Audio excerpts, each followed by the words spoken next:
Hello mga bossing! Welcome back sa my channel. Kayo po ba mga bossing ko ay pakaramdam po ninyo na paborito kayo ng kamalasan? Na parang kahit anong gawin po ninyong kayod ay sa wala't wala. Meron po ako ituturo po sa inyo po mga bossing upang sa ganon may patunguhan ang inyo pong kasipagan at hindi laging ganyan ang inyo pong pandama. Pero kung ganyan ang inyo pong pandama mga bossing ko, iwawaksin nyo po yan sa inyo pong isipan. At sabihin nyo po hindi kayo malas, walang malas, puro swerte na ang darating sa inyo. Dapat po ganon mga bossing. Kasi once na yan po ay nasa isipan nyo na malas po kayo, ay malas nga po ang mga nagaganap. Kaya kailangan ay alasin po ninyo sa isipan nyo po yan. Sabihin nyo po, mababago ang takbo na aking pamumuhay at hindi laging ganito ang takbo na aking pamumuhay. Ganyan po ang mga ginagawa ko mga bossing. Kahit may mga pagsubok kasi lahat naman po tayo ay dumadaan sa mga iba't ibang mga pagsubok sa buhay. Iba't ibang istorya lang po tayo ng buhay po natin mga bossing. Ngayon po mga bossing, simulan na po muna natin. Kung kayo po ay isa sa mga masipag na tao, pero parang sa ulat wala ang inyong kasipagan, or kaya po ay lubog kayo sa pagkakautang at nawawalan ka na ng pag-asa sa buhay, pinagdaanan ko na rin po yan mga bossing. Ganun din po mga bossing ko kung kayo po hindi naman nakakalimot magdasal at kayo po ay paladasal na tao, masipag at nasa inyo na yung malaking question mark na kung bakit kayo ay nagkakaganyan. Dagdagan nyo po ng pampaswerte mga bossing. Kasi basta ikaw po ay mahilig sa mga pampaswerte na kayo po ay parang mas nabubuhayan ng kalooban na alam mo na ikisuswerte. Kaya ako nga po mga bossing, mahilig ako sa mga nagpapahula din po ako mga bossing, mahilig ako sa mga manghula, mahilig ako sa mga manggagamot.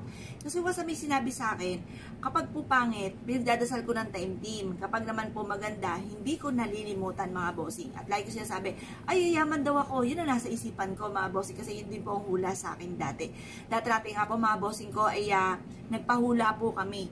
Kasi kami magkakapatid mga bossing, 5 kami magkakapatid. Parang ako yung pinaka laging umaasa, laging wala, mga bossing. Yon, ngayon po mga bossing, minanghula, sabi sa nanay. Sabi ng nanay ko, sino ba sa mga anak ko ang yayaman, ganyan. Tapos ang sagot tinuro ako, ako ang pinakakulelat mga bossing. Sabi, yan, yayaman yan. Sabi ng nanay ko, so naman gagaling ang yaman yan, sabi ganon.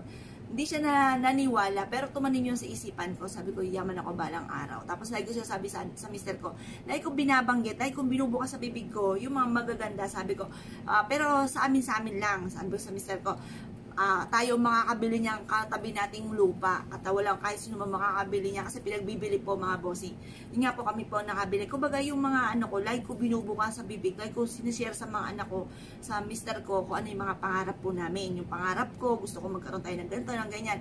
Nagkatotoo nga po yun mga bossing. Kaya ganun di po gagawin ninyo. Pero mas mainam, sa pamilya nyo na lang muna, ba't hindi pa nagkakatotoo, sa pamilya mo na lang, sa mga anak mo, sa mister mo, kay misis, doon yun na lang sasabihin. Kasi pag namin nakaalam na iba, kinokontra, parang imposible naman paano ka magkakaroon ng ganun po mga bossing.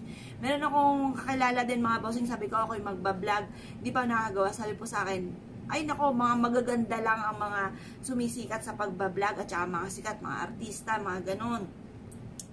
Parang ang dating, imposibleng ako. Pero ako, kasi matigas ang ulo ko at alam ko, hindi laging ganito ang takbo na ang pamumuhay, yun po. Ginawa ko lang siya mga bossing kasi gumagawa ko ng pampaswerte. Dahil dati mga bossing ko, hindi ako gumagawa ng mga pampaswerte. Bagamat alam ko, ako po yung marami ng beses na nag-take mga bossing ko, nag-vlog ako, wala po nanood. Kundi mister ko lang at yun din ang nag-subscribe sa akin, anak ko lang. Yun lang po mga bossing.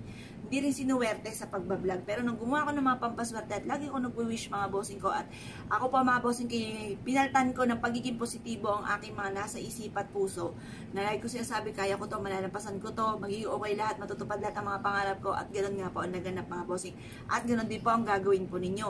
Ngayon pa mga bossing, ano po ang ilan pa sa pwede natin gawin upang sa ganoon higit tayong maka-attract na swerte at makitaboy natin ang mga kamalasan. Unang-una mga bossing ko, eto. Huwag po kayo magpapawala nito. Ano po ba ito? Ito po yung kuntil ng ating luya. Huwag kayong mag-alala, kung wala pa kayong ganito, bumili ka lang ng luya, bibilang ka lang mga 2 weeks, meron ka ng ganito, sisibulan na po yan mga bossing ko yung luya. Or kaya piliin nyo yung mga may sibul na sa bibilhan po ninyo mga bossing. Ngayon pa mga bossing, mas mainam na meron kang ganito. Maglagay ka ng ganito na pwede nyo lagayan sa sa isang platito or kaya mangkok, lagyan nyo ito ng mga barya, tapos ipatong mo lang ito. Simple lang. para masigit ka na maka-attract ng swerte at kayo po instant na minamalas ay puro kaswertehan naman ang darating. Tapos lagi kang positive mga bossing. Dati mga bossing ko, wala pa akong mga pampaswerte. Patingin-tingin lang ako, mahilig talaga ako sa mga ganon. Like kasi sabi, magkakaroon din ako niyang balang araw. At hindi ko rin po inaasahan mga bossing ko na nagkaroon nga din po ako mga bossing ko ng pwesto pa ng tindahan ng mga pampaswerte mga bossing. Tapos, dati mga bossing, bumili po ako ng ganito. Sabi po nila, hindi talaga siya nasasanla mga bossing, mga ganito, pero hindi talaga siya nagpipaid mga bossing. Medyo may pagkamahal lang. Tapos sabi ko sa binilang ko, the supplier namin mga bossing, sabi ko, ito ba'y naisasanla at itatry ko isanla? Sabi sa akin, napatawa sa akin yung Chinese, sabi sa akin, ba't mo isasanla Miss Apple? Kaya nga bumibili ka ng pampaswerte, ibig sabihin suswertihin ka at hindi na darating yung punto na maisasanla mo yan. At nagkatotoo po yun, sabi po niya, dadami pa ngayon ng dadami. Sabi ko, oh sige, amen, gumano na lang ako. Pero never ko siyang pinatignan kasi totoo po siya na talagang sinuwerte nga po mga bossing. Ngayon pa mga bossing, dumami pa siya ng dumami at nagkaroon pa ako ng pwesto ng pampaswerte. Ganon talagang ka-amaze mga bossing bukod sa sipag at tiyaga mga bossing. Kasi may mga pagkakataon, masipag ka, matyaga ka, pero parang sa walat wala. Ngayon pa mga bossing, hanggang sa dumami siya ng dumami, tapos may mga hindi ko naman nagagawa ko, parang iniaadya ko sa lagi suswertihin. Kaya subukan nyo po yan mga bossing, subukan nyo rin po ito dahil ito po ay proven. Pantaboy po ito ng kamalasan at ito po ay may kakayahan na humatak or magmagnet ng swerte at magiging ganyan ka sa pera. Ikaw pa mga bossing ko, instead na ikaw po ay bulagsan na ganyan, kayo pa mga bossing ko ay magiging ganyan.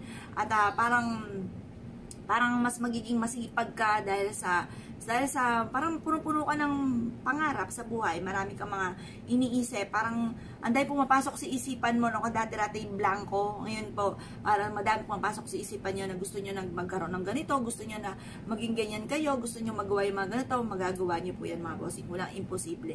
Subukan nyo po ito mga bossing. Tapos ilagay nyo lang ito sa salas, pwede naman to sa inyo pong kwarto, pwede rin po ito sa inyo pong altar dahil ito po mga bossing ko ay nagdudulot ng kaswertihan. Ito po parang pataboy kasi ang luya ng kamalasan at matututo ka na maging ganyan sa pera at kayo po ay parang iniaadya ko sa lagi kay suswertihin mga bossing para bang hindi mo naman ginagawa yung mga ganong bagay na gagawa ninyo tapos doon ka pala suswertihin yung mga ganun mga bossing. Parang maa-amaze ka sa mga sunod-sunod.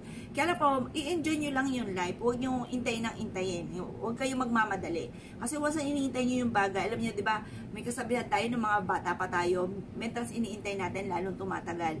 Lalo na kapag sa swerte ay inintay po ninyo. Basta kayod ka lang, sipag lang, huwag ka makakalimot magdasal. Tapos subukan nyo po ito. Positive lang, makakamtam nyo po yan mga bossing ko, naman yung ninanais ninyo. Kaya kung kayo pinaniwala at nais po itong gawin, ay siya mga bossing, gawin nyo po ito sa umaga na mga 6:30, alas 7 hanggang alas 8 ibibilad pa po ninyo. Tapos positive ka lang, baguhin nyo po yung inyo pong nasa kalooban ko yung paraming puot, pagaanin nyo po yan, ipagdasal nyo po yan, i-release na i-release ko naman yung puot sa inyo pong kalooban at maging positibo ka sa buhay. Kaya kung kayo paniwala mga bossing, ay siya, good luck po sa inyo po lahat.